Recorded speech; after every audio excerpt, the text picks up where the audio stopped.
Unfortunately, I'm a liar and a fraud. In the last devlog, I'd claimed that all I'd done was rig the player, and all I'd done this day was to do the jump. That was actually a little bit of a fib. In fact, the first day in Godot, I should say, I'd also been barely understanding how nodes worked. So I was trying to figure out how nodes work, and what that meant was going through and learning collision shapes, static bodies, and mesh instances. So, last devlog, pretend that I said that I also made a floor, and then we're good. Because that's all I really did besides that yesterday, is I made a floor, and I made it so my character can also walk on that floor. Now those are all the things that I hadn't been honest about last devlog. But this devlog, we have a new challenge. Okay, my player can walk, my player can run, but my player can't jump. This is a 3D game, and it would only stand to reason that in a 3D game you would have 3D controls where you can interact with all three axes, that being X, Y, and Z. Although I guess in Godot it's Z, X, and Y for some reason. In Blender, the Z-axis is up, and then X and Y are on the floor. But in Godot, Z and X are on the floor, and then Y is up, which I guess makes sense. I can't really have an opinion on what makes more or less sense, because X and Y to me, they're both kind of grids, except in different perspectives. So the grid for this one is this is up, this is down, or this is to the side. In Blender, it's more like this is up, this is to the side, and this is out. I'm not gonna comment on my opinion on it, because that would be silly. It's not that important, but it's just something I've noticed. It's been tripping up a little bit when I've been programming, but it's not that big a deal. So, finally, interacting with the Y-axis. How did you do it? Well, I'll tell you exactly how I did it. First, I put an input map for jump. Spacebar. Obviously. That's how jumps should be done. Any game that has jump as not spacebar is either a rage game that's intended to not have it as spacebar in order to piss you off, or poorly designed, in the sense that I hate it personally. It might work better. I don't care, because I hate it, because I'm used to it being spacebar. God damn it. I already had the jump already fully animated, and so I had to work from there. So, the jump is fully animated, as well as attached to the animation tree. But the value for jump doesn't do anything, because the input isn't attached to the lerp. The input isn't attached to any physics. The input isn't attached to anything. So it was just an input, an animation, a node on the animation tree, and it was completely inaccessible. Much like how the punch is right now, which is completely inaccessible. The punch is technically fully animated. The punch is technically fully added to the animation tree. But as it stands right now, I don't have the punch like labeled or any sort of way to get to it. So it's just sort of a pseudo animation. It's just like a ghost of an animation that doesn't exist yet.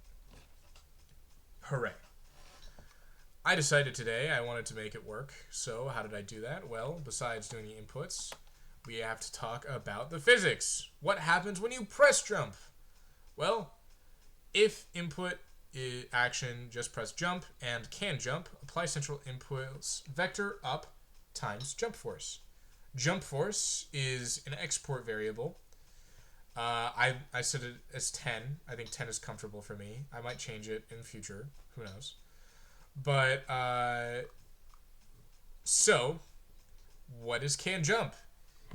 I'm so happy you asked. Well, can jump is a boolean that I'd set to a a raycast. And the raycast basically works by if it senses something is underneath you, then you can jump.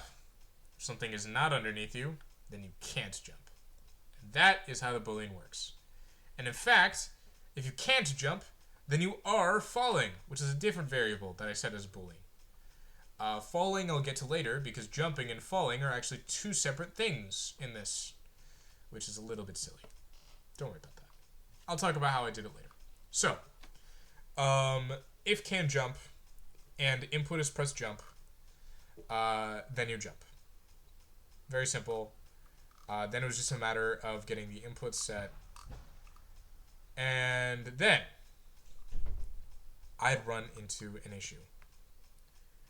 When I jumped, I'd go right into the idle animation as soon as I finished the jump. I'd immediately known what the problem was. I didn't have a falling animation. The platform at the time was a lot smaller because I wasn't testing the AI of the security piston yet. We don't talk about security piston. That's next time. But at the time, I was able to test when I was falling by going off the platform and just falling to my void. That was the entire game. You walked around, you fall to the void. Great. But my falling animation at the time was the idle, because as it stood, the is falling wasn't established yet in the raycast. I'd establish that later. Now, I had gone through hell trying to figure out how the fuck I'm going to animate this stupid thing. I first tried animating it in Blender. I'd created a separate animation entirely just for falling, and in doing so, I'd import it into Godot, and that's when I discovered that Blender and Godot have very funny relationships, where if you try to update your Blender file, everything fucking explodes. Good to know. With that being said, it was now my mission to try my best, my absolute best, to avoid animating in Blender, or at least updating a Blender file, then there forward. So, how did I accomplish that? Well, my first idea was I was going to go into the animation tree. And in Jump, or I noticed in the animation player, you can change the speed of the animation with something called a speed scale. Now, you can change the speed scale to make it go faster or slower. But I guess this isn't working, so whatever. The point is, I noticed I could make it slower using the speed scale. So that was my first test. I tried to make I tried to have it to where the script was. If you are in air, that's when I introduced the is falling command. And when I had is falling, I had is falling, speed scale changed to this. And that was a comfortable speed for me in the animation player, mind you, of what falling kind of looked like. So I was like, okay, that's good. Let's try it. It didn't work. And I'll tell you why it didn't work. This is when I learned that the animation tree doesn't actually pull straight from the animations. In fact, every single node here, the idle animation, walk, cycle, run, etc., these are all copies of the animation. Now, this is because the blend, in order for the blend to work, it can't use the base animations. That would be terrible. Each animation is in fact a video based on the movements of the rig.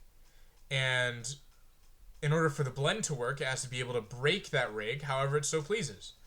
And so the way it does that is by making copies of the animations as opposed to actually using the animations in their full.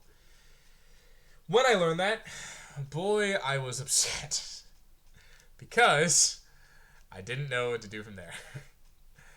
My next step was, okay, so I need to make a falling animation. How am I going to accomplish that? Well, I'd learned that there is a really cool thing called the import settings. And the import settings you can access by re-importing your is it your player? No, it has to be this. Come on. Hold on. If I change the okay. Hmm.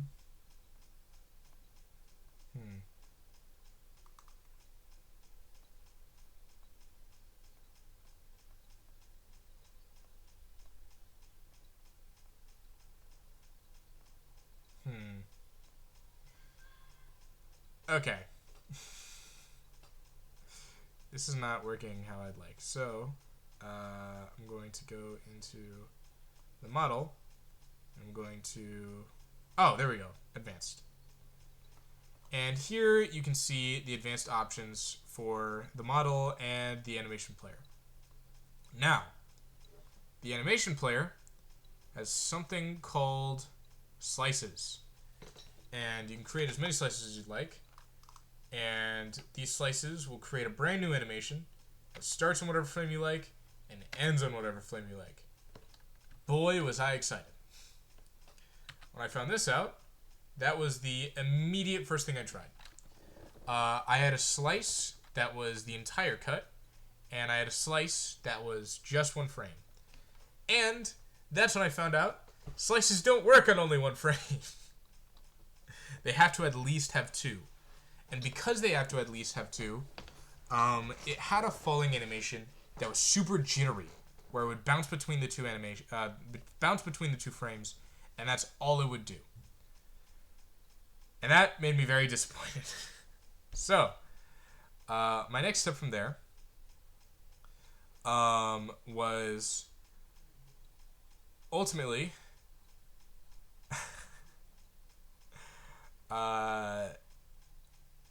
to try my absolute best to get this to work. I eventually had settled for the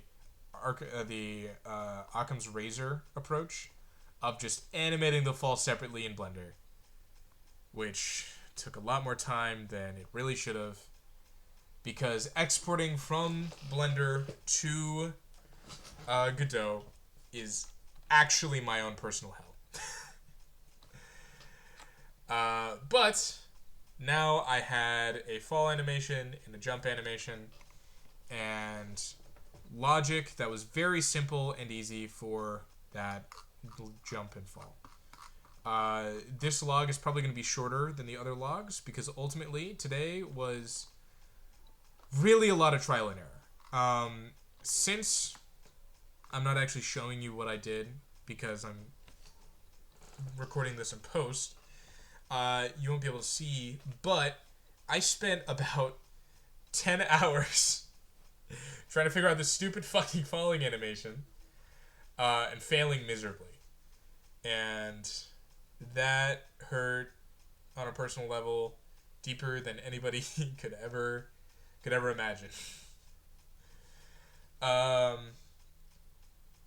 It was mostly just trying what I thought would work and then failing at that thing until eventually I just fucking bit the bullet and did the easiest thing that was also slightly annoying. So I kept trying to take shortcuts by trying the slices, by trying to freeze the animation in midair, by doing all these things. And after trying each of these things over and over and over again, I eventually realized there's only one way to do that, and that's by animating the fall separately in Blender itself. Boy, did that take a long time. But that is all I really did for today. Or what I mean to say is during day 3 or 4, whichever one this one is. I think it's day 4.